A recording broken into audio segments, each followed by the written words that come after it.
Quiero hoy hablarles de manifiestos culturales y de lo que yo sé de estos movimientos culturales. Esto tiene una intención y es entender, digamos, el lugar del arte en romper con estilos de vida, desnaturalizar y vivir distinto. Y eso de vivir distinto como una acción política, que es la única forma de hacer genuino los movimientos sociales. Vamos a empezar siempre a plantearnos mucho de que la primera rebeldía es imaginar y las sociedades las tienen que imaginar los artistas, a veces con algún éxito, ¿cierto? A veces como una utopía que quiere decir que no existe en la tierra ese mundo que se imaginan, pero otras veces sí nos ayuda a empujar, ¿no? Como lo que sigue, lo que debería pasar en reivindicación política, un poco como la ciencia ficción. La, la patafísica. La patafísica la podemos encontrar mucho en el teatro, la pueden buscar a través de Alfred Jarry. La obra de la patafísica nos ayuda a ver lo desagradable que puede ser un tirano, una monarquía, a, a burlarlos con un poquito como de horripilancia, como de asco de los ejércitos, de las cortes, de ese poder, de las intrigas del poder. Y tiene como un mito fundacional, a mi manera de verlo, de un señor en París que le quitan todo, le embargan la casa y le dejan solo la cama. Entonces le pone unas ruedas a la cama, se la empieza a llevar a cuestas al hombro. Hay un video de Tom Waits mucho más reciente con la burbuja inmobiliaria, con todo este desastre que ocurrió con las hipotecas de vivienda en Estados Unidos, que es de Tom Waits, que me recuerda mucho esta historia. Entonces este personaje en París se va arrastrando una cama, a veces duerme debajo de los puentes y van generando una aristocracia, qué sé yo, entre pordioseros, entre habitantes de esas márgenes, y parece ser que encontraron también un modelo ocupa muy bello de meterse en un castillo abandonado y desde ahí recluirse, aislarse del mundo. Dicen que empezaba a hacer poliedro, ¿cierto? Unas figuras geométricas con palitos, pero bueno, en últimas, mucho teatro. La patafísica nos puede entonces servir para cuestionar las deudas, los créditos, el sistema bancario y es el manifiesto y movimiento cultural que más nos permite desarrollar un refugio de la imaginación, ¿cierto? Que nadie niegue nuestras ficciones. Los ultraístas, bueno, la patafísica ya vieron, nos lleva a Francia, París, un lugar urbano. Los ultraístas nos pueden llevar a lugares rurales de España, una España que todavía era muy rural, una España del sur, andaluz, mmm, el maravilloso García Lorca, Luis Buñuel, Pablo Picasso. Eh, y ahí está entonces negando la lógica de los opresores. También a veces una iglesia aliada con dictador, un militarismo, lo que vendría a ser luego el franquismo y luego la Segunda Guerra Mundial, y cómo se le empieza a decir, ustedes tendrán la fuerza, pero nunca la razón, eh, pero siempre tiene un lugar emocional y estético muy claro, con los cuerpos amantes y amados, con la creación, una resistencia y también un romper fronteras, ¿no? Cómo acabar con ese nacionalismo rompiendo fronteras. Se acaba con los uniformes, con los colores, con volver a palabras, a expresiones que nos quita, digamos, esta uniformidad, el fascismo, pero también se rompen las líneas, como ustedes saben, en Picasso, en el cubismo, en lo abstracto. Mm, De ese parche coincidieron grandes pintoras también y como una red muy bonita que estaba tejiendo de alguna manera. Yo conozco mucho a Leonora Carrington, irlandesa, pero ella no vivió en España, sino que vivió en Francia y terminó casi toda su vida viviendo en México. Y lo que pasa es que con la Segunda Guerra Mundial se empezaba a romper y el colectivo o la red se deformó, perdió vínculos entre ellos y uno no sabría pues ver si Leonora sí hizo esto como en conjunto porque bebió como de la escuela, ¿no? Llegó como muy joven, Marx Ents, ¿cómo es? Bueno, hay un pintor alemán muy valioso que les debo bien el nombre, pero lo importante es que esto se puede asociar entonces con el surrealismo.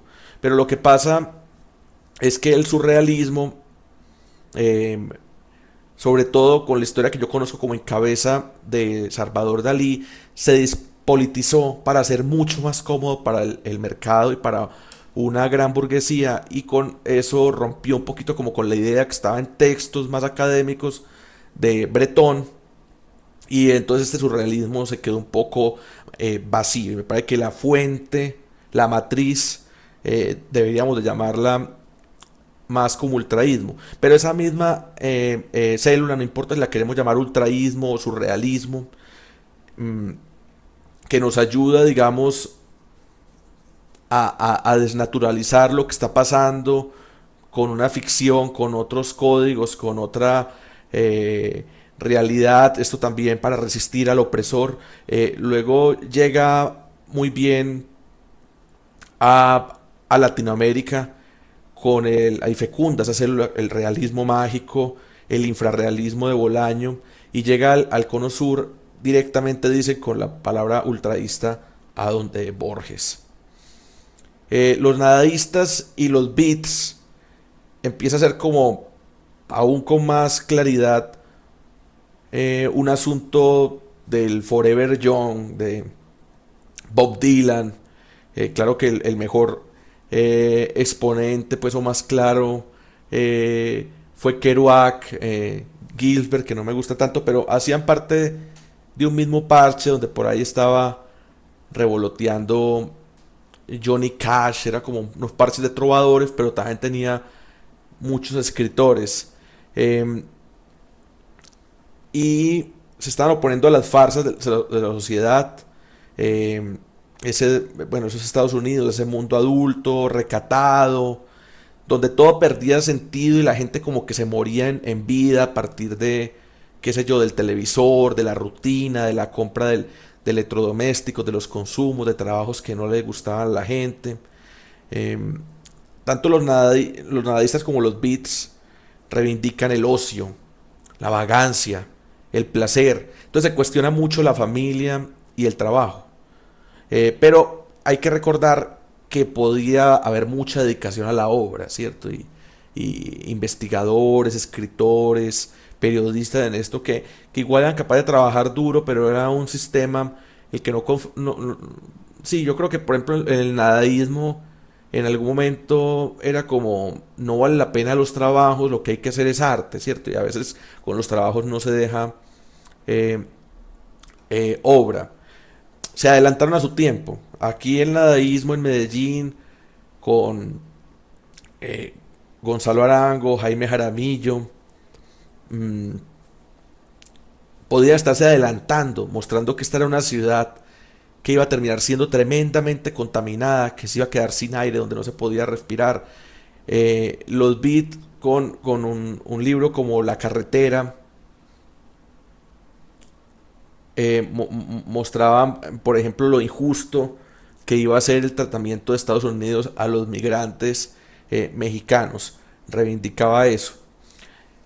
Los beats, a diferencia de los nadaístas, donde a mí me gustaría siempre tener también en los nadaístas a Andrés Caicedo, mm, tenían un tema muy nómada, muy de andar livianos, muy del camino, muy de dejar cosas atrás. Bueno, y llegamos a lo CEF y lo punk. Eh, el anarquismo, quizá. Bueno, es que la patafísica también me gusta mucho, todos me gustan mucho, pero el punk es el movimiento cultural que rompió profundamente con la estética, que le da un lugar a ser desadaptado, a estar marginado, empieza a ponerse a estar incluido, a normalizarse, no quiero que me metan a esa sociedad, quiero quedarme aquí, no quiero encajar. Es profundamente útil e intenso para trabajar desde nosotros mismos la autoestima de no me importa lo que digan de mí. Si no estoy de acuerdo con esta sociedad, entonces no quiero encajar a una sociedad que considero ilegítima.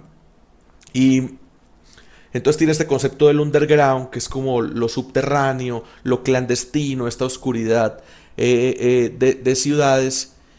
Y ahí eh, puedo ir encontrando otros placeres, otra amistad, otra forma de cooperar, sin creerle entonces como a ese modelo eh, establecido. Entonces tiene un origen en Inglaterra, pero muchos orígenes muy cercanos, muy prontos en el País Vasco, en Estados Unidos, en Perú. Aquí, por ejemplo, en Medellín, que no se demoró tampoco mucho en llegar y tenemos ejercicios musicales, pues ahí hay buena literatura en el punk, hay ciencia ficción en el punk, inclusive luego llega los cyberpunk y los hackactivistas se meten ahí, pero también el feminismo, lo trans, ahí sí se ve una amalgama muy grande y una presencia de las mujeres muy importante, yo diría que las que sí, pues siempre estuvieron desde el principio, pero luego le dieron una reivindicación más grande y algunos piensan que desde el punk se creó, digamos, la filosofía del hackactivismo. Entonces, en Medellín, Peste Mutante, Desadaptados, Ferte Miseria, y es un punk que surge de la cañada y en medio de la eliminación de los pelados de periferia, del estatuto de seguridad, de la peor época y violencia política del narcotráfico.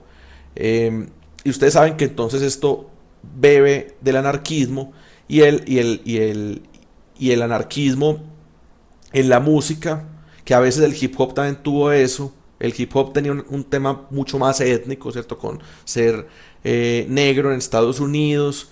Entonces lo comunitario tenía otro lugar. Aquí el punk, pues lo comunitario y lo familiar no estaba muy presente en ese origen, pero siempre era como romper el intermediario del comercio, esta disquera, hazlo tú mismo.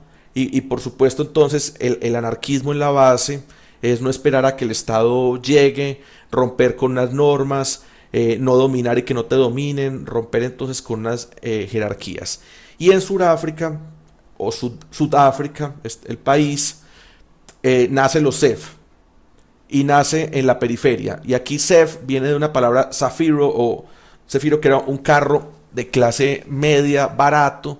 Miren, por ejemplo, que beat era una expresión para estar sin dónde quedarse y estar sin plata en el Estados Unidos de los 40. Entonces son palabras que se van reivindicando. Punk es como vago eh, en esa jerga del inglés de esa época. Y CEF era el carro barato. Es como si a uno le dijeran hoy en día en Medellín Renault 4 o Cinca.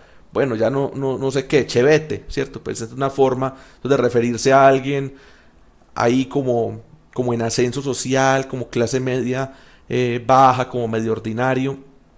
Y, pero ya entonces los CEF yo creo que tiene una misma cosa de romper con la estética. Entonces ustedes ven los videos de Diane Ward, vestidos con papel, vestidos como en la ruina, con ratas de mascota, hacerse una bufanda con ratas muertas, y entonces romper con una estética es no querer encajar, es burlarse de la farándula, es burlarse de las modas, y esto es muy importante y muy liberador, nos pone en otra lógica con el consumismo. A veces uno ve, pues los exponentes a veces van rompiendo, digamos, sus manifiestos y sus movimientos culturales, porque hay que no hay que personalizar tanto las cosas. Las personas pueden estar un tiempo en un manifiesto y luego cambian y mutan, pero cuando uno ve como estos grandes exponentes de allá, uno diría, bueno, de pronto hay como una burla y una cosa ahí, siempre sigue habiendo el rompimiento estético, pero hay un poco más de hedonismo, ¿no? Y hay un poco más como bueno, si ya está hecho el dinero, entonces venga para acá. Eso no se encuentra tanto en lo punk, pero tenía que decir mucho lo CEF sobre la globalización. Entonces está esta película, ¿cómo se llama? Distrito 7, esta película con extraterrestres, entonces hablar mucho de las burocracias, hablar del turismo, de los estereotipos y de lo políticamente correcto. Pero de nuevo, la estética, el consumo, qué te dicen a vos que tenés que comprar para estar bien, para quedar bien, ese rompimiento se vuelve profundamente liberador.